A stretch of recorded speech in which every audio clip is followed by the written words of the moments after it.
तो सबसे पहले भाइयों दिल की गहराइयों से आप सभी को राम राम। दोस्तों देखिए, एक ये बहस बहुत ज़्यादा छिड़ी हुई रहती है कि हम RFI के थ्रू रेट्रोफिटमेंट के थ्रू बाहर से CNG लगवाएं या फिर कंपनी फिटेड CNG लें। तो देखिए ये मेरी जो है RFT सेंटर से लगी हुई है और ये मैंने थर्ड पार्टी से लगवाई थी, दिल्ली में कहीं से फिटिंग कराई थी। ये देखिए गेज लगा हुआ है, ये इसकी जो ECM है, देखिए इसका मीजो की किट है, इसका ECM ये है और ये इसकी मेन डिवाइस है।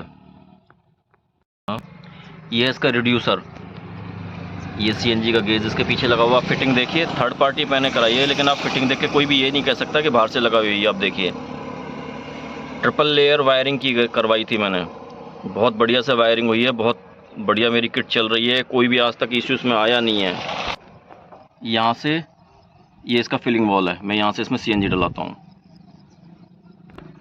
ये इसका सिलेंडर, सर्दियों में लगभग 9.5 किलो गैस और गर्मियों में लगभग 7.5 किलो तक गैस आ जाती है। देखिए जैसे डक्टिंग होती है ना कंपनी फिटेड गाड़ियों में, वैसे ही हो रखी है। सिलेंडर के बाद आप स्पेस देखिए, स्पेस भी बहुत अच्छा खासा निकाल के दिया था मेरे को भाई ने। ये मैंने कार सेनर्जी कंपनी दिल्ली से लगवाई थी। 2 साल से ज़्यादा हो गए हैं, लगभग 40,000 किलोमीटर मेरी गाड़ी चल चुकी है CNG के ऊपर इन 2 सालों में। अभी तक दोस्तों कोई भी प्रॉब्लम आई नहीं है मेरे को इसके अंदर। चलिए अब इसके बारे में कुछ नेगेटिव और पॉजिटिव्स के बारे में बात करते हैं जो रेट्रोफिटमेंट के थ्रू हम CNG लगवाते हैं। देखिए मेरा ये अपना ओपिनियन है, मैंने थर्ड पार्टी इसी वजह से लगवाई थी ताकि मुझे कोई प्रॉब्लम थी नहीं एक्चुअल में। तो दोस्तों देखिए गाड़ी को मैं लगभग चला चुका हूँ 40,000 किलोमीटर्स मैंने इस गाड़ी को यूज़ किया है CNG के ऊपर। गाड़ी मेरी आज तक कभी भी कोई भी सच इशू आया नहीं है। रेट्रोफिटमेंट मैंने बाहर से कराई थी। देखिए कुछ लोगों का मानना है कि आप जेनवन ही लीजिए, कंपनी फिटेड CNG लीजिए। कुछ लोग कहते हैं आप रेट्रोफिटमेंट करा सकते हैं। देखिए मैं दोनों ही लोगों को सपोर्ट करता हूं। मैंने CNG लगवाए हुए लगभग 2 साल हो गए हैं, 2 साल का एक्सपीरियंस मेरा हो चुका है CNG को लगवाए हुए। मुझे आज तक कभी भी कोई भी इशू नहीं आया है। मैं आपको तो दोस्तों देखिए इसमें अपना अपना सबका मानना है। ये देखिए कुछ लोग कहते हैं बाहर से CNG लगाइए, कुछ लोग बोलेंगे आप रेट्रोफिटमेंट करा सकते हैं। देखिए मैंने रेट्रोफिटमेंट का डिसीजन लिया, ये मेरी अपनी चॉइस थी। CNG के अंदर ये गाड़ी उस समय पे अवेलेबल नहीं थी जब मैंने 6 साल पहले इस गाड़ी को खरीदा था। और उससे भी बड़ी चीज़ ये थी दोस्तों, उस समय मेरी रिक्वायरमेंट्स थोड़ी सी अलग थी। अभी मेरी प्रायोरिटी ऑफिस आने जाने की रहती है, तो इस वजह से मैंने इसके अंदर गाड़ी के अंदर CNG डलवा ली। मेरी गाड़ी लगभग 2000 किलोमीटर ऑलमोस्ट हर महीने चल जाती है। अब आप CNG आप जब रेट्रोफिटमेंट से आप CNG कराएंगे, फिटिंग कराएंगे बाहर से, थर्ड पार्टी से फिटिंग कराएंगे, पहली बात तो ये ध्यान देने की है कि आप वहाँ पर खड़े रहें, खुद से अपने सामने सारी काम कराइए। दूसरा, रेट्रोफिटमेंट की कितने स्टार्स रेटिंग है, किस तरह का फीडबैक है, उसका फीडबैक एक बार गूगल पे जाके जरूर चेक करें। तीसरा, एक और ध्यान रखना है, वहाँ जो काम करने वाले बंदे हों किस तरह के बंदे हैं और उनके पास क्या क्या इक्विपमेंट्स हैं फिटिंग करने के लिए, यानी प्रॉपर उनके पास टूल्स हैं कि नहीं हैं। चौथा, जब भी फिटिंग कराएं हमेशा जो भी ब्रांड या जिस किसी भी ब्रांड ने उस प्रॉपर मॉडल के लिए अप्रूवल ले रखा है CNG का, वो ही किट फिट करवाइए, किसी और किट पर मत जाइए। और last but not the least दोस्तों, काम जेन्युइन कराइए। जाने से पहले, उस काम को कराने से पहले जो भी रेट्रोफिटमेंट है उसके बारे में प्रॉपर इन्फॉर्मेशन कलेक्ट कीजिए। उस रेट्रोफिटमेंट के ऑनर से बात कीजिए, क्या वारंटी देने वाला है आपको, क्या सर्विस देने वाला है वो आपको। इन सब चीज़ों का ध्यान रखिए, प्रॉपर पूछ के जाइए, सारी चीज़ें पहले से डिस्कस करके जाइए। एट ए टाइम अगर आप वहाँ जाएंगे तो प्रॉब्लम हो सकती है आपको भी। दूसरा, अब इसके कुछ पॉजिटिव्स के बारे में बात करता हूँ। रेट्रोफिटमेंट के थ्रू जो मैंने गाड़ी के अंदर अपनी ये CNG लगवाई है, मेरे को क्या क्या बेनिफिट हुआ है। देखिए सबसे पहला, मेरी गाड़ी के बूट में काफ़ी अच्छा खासा स्पेस अभी भी बचा हुआ है, आपने वीडियो में भी देखा है। दूसरा, मेरी गाड़ी का जो माइलेज है, जैसा जेन1 बलिनो का माइलेज आता है जो कंपनी से फिटिंग होके आती है, सेम वैसा ही है। सर्दियों में मेरी गाड़ी आराम से 33 से 34 का माइलेज दे देती है। अभी भी 27 से 28 का माइलेज AC चलाने के बाद और 4 लोगों के साथ में मेरी गाड़ी अभी भी दे रही है। यानी 26 से 28 का आपको आराम से माइलेज गर्मियों में मिल जाएगा। 25-26 का माइलेज दोस्तों मेरे को अभी भी मेरी गाड़ी गर्मी में ट्रैफिक में आराम से निकाल के दे रही है। और हाईवे पे इतनी गर्मी के अंदर भी 28 से 30 मेरे को मिल रहा है। यानी आप मोटा मोटा पकड़ के ऑन एन एवरेज आपका 28 से 30 का माइलेज आएगा। मैं अगर अपना बताऊं तो दोस्तों देखिए, मैं पेट्रोल पे भी इस गाड़ी से बहुत अच्छा माइलेज निकाल लेता हूं और सीएनजी पे भी बहुत अच्छा माइलेज निकाल लेता हूं। मेरी गाड़ी चली हुई है 85,546 किलोमीटर अभी तक, इन 6 सालों के अंदर। दूसरा, जब आप इन गाड़ी के जो मुझे इस गाड़ी के जो नेगेटिव लगे, देखिए दो जो पॉजिटिव थे वो मैंने आपको बता दिए। पॉजिटिव देखिए बहुत सारी, हर आदमी के लिए नेगेटिव और पॉजिटिव की जो डेफिनेशन है दोस्तों वो अलग अलग हो सकती है। वो मेरे लिए कुछ और हो सकती है, आपके लिए कुछ और हो सकती है। नेगेटिव में देखिए मुझको क्या लगता है इसके अंदर, एक तो जो गाड़ी की पीछे की जो सेफ्टी है ना वो थोड़ी सी कॉम्प्रोमाइज हो जाती है, क्योंकि जो ये मारुति की गाड़ी है इनकी जो चद्दर है या टीन है वो बेसिकली इतनी स्ट्रांग नहीं है।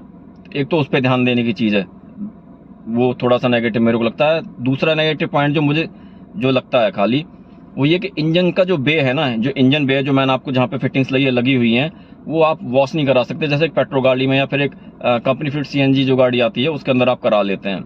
मेरे को सिर्फ दो ही ये नेगेटिव इसके अंदर लगते हैं, इसके अलावा मुझे कोई भी नेगेटिव अभी तक कोई भी फील नहीं हुआ है। ना तो मेरे शॉकरों में कोई इशू आया आज तक जब से मैंने फिटिंग कराई है, ना मेरे पीछे के सस्पेंशन में कोई इशू आया है, ना मेरी गाड़ी की स्टेबिलिटी पे के ऊपर कोई इशू आया है अभी तक। ये चीज़ मैं आपको एकदम अच्छे से बता रहा हूँ। देखिए दोस्तों, हर किसी का एक्सपीरियंस हर एक चीज़ के साथ अलग अलग हो सकता है, वेरी कर सकता है। जो चीज़ मेरे लिए पॉजिटिव वो आपके लिए नेगेटिव हो जाएगी, हो सकता है, चांसेस हैं इस चीज़ के भी। दोस्तों सीएनजी बाहर से लगवाने के ऊपर भी उस समय भी आप जो रिट्रोफिटमेंट है ना उनके साथ में बहुत सारी चीज़ें रहती हैं। देखिए वो शॉप उनकी कहीं और होती है, वेयर हाउस कहीं और रहेगा फिटिंग के लिए जहाँ भी वो फिटिंग वगैरह करते हैं। मैं 2-3 लोग हैं जिनको मैं जानता हूँ, और जहाँ जहाँ से मैंने मतलब और लोगों को भी रिकमेंड किया, उन लोगों के पास भेजा है। तो वैशाली में कोई हैं भाई जो हैं, उनका भी अपना यूट्यूब चैनल है, और जिनसे मैंने लगवाया था मुकेश शर्मा, इनका भी अपना यूट्यूब चैनल है और काफ़ी अच्छे इनके रिव्यूज़ थे गूगल के ऊपर भी।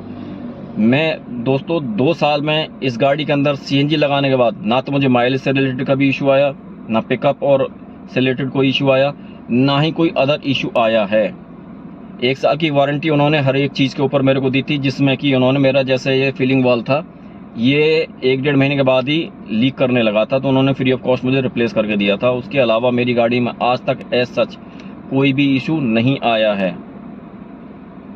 तो दोस्तों आप जब कभी भी बाहर से सीएनजी लगवा रहे हैं ना, तो इन बातों का ध्यान जरूर रखिए जो मैंने आपको बताई हैं। अगर आप इन चीज़ों का ध्यान रखेंगे ना दोस्तों, तो आपको कोई भी इशू नहीं आएगा।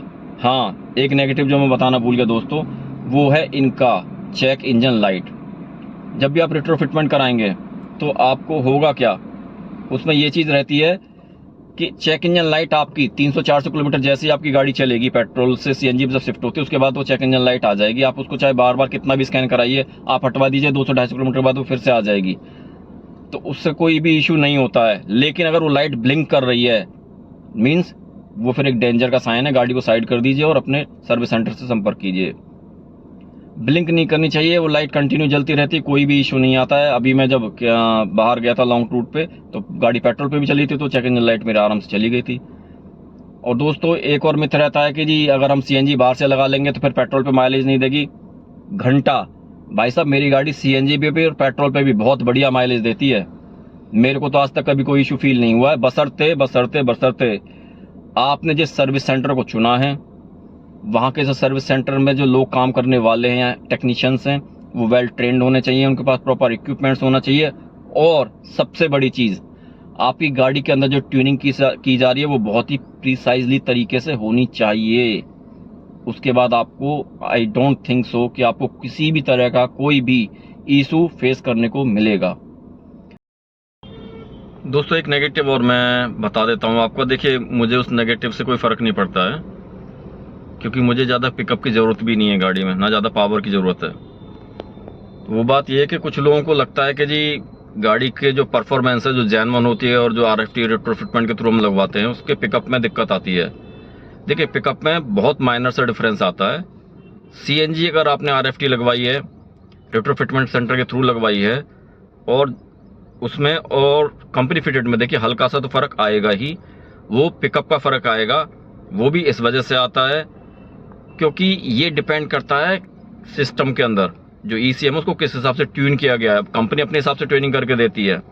लेकिन अगर कोई ये कहे कि जी जो कंपनी फिट सीएनजी और जो आरएफटी है उसमें बिल्कुल कंपनी फिट में बिल्कुल ही फ़र्क नहीं आता है जी, आरएफटी में पिकअप के अंदर थोड़ा बहुत फ़र्क आ जाता है, तो देखिए वो बिल्कुल गलत है। कंपनी फिटेड के अंदर भी ना थोड़ा बहुत फर्क आएगा ही आएगा, 19-20 का फर्क आएगा।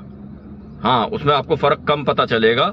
RFT सेंटर से लगवाएंगे 19-20 का उसमें भी आएगा, अगर प्रीसाइजली ट्यूनिंग करी गई है तो आएगा 19-20 का भी, अदरवाइज वो भी महसूस नहीं हो पाता है। लेकिन अगर 19-21 का आ रहा है RFT सेंटर से, जो आपने रेट्रोफिटमेंट के थ्रू जो आपने CNG लगवाई है, तो देखिए तब वो दिक्कत है, फिर उसकी प्रीसाइजली ट्यूनिंग नहीं हुई है।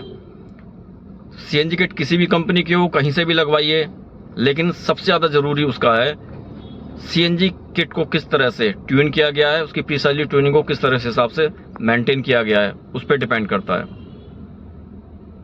और दोस्तों मेरी गाड़ी के अंदर एक पार्ट और रह गया था CNG का, वो फिल्टर है, बेसिकली CNG फिल्टर, वो पीछे की तरफ लगा हुआ है, तो वो दिखाई उतना देता नहीं है। तो जितना जो कंपनी डाल के देती है ना सारे कंपोनेंट्स एक CNG किट के अंदर, सेम वैसे ही मैंने भी RFT के थ्रू वो सारे कंपोनेंट्स गाड़ी के अंदर लगवाए थे। मुझे कोई भी आज तक दोस्तों कभी भी कोई भी इशू नहीं आया है। मैं एक बार फिर से आपको ये चीज़ बता रहा हूँ। दोस्तों इसी तरह के वीडियो देखने के लिए मेरे चैनल को लाइक से और सब्सक्राइब जरूर कर लीजिएगा। मिलूंगा आपसे नेक्स्ट वीडियो में, तब तक के लिए खुश रहिए, मस्त रहिए, धन्यवाद।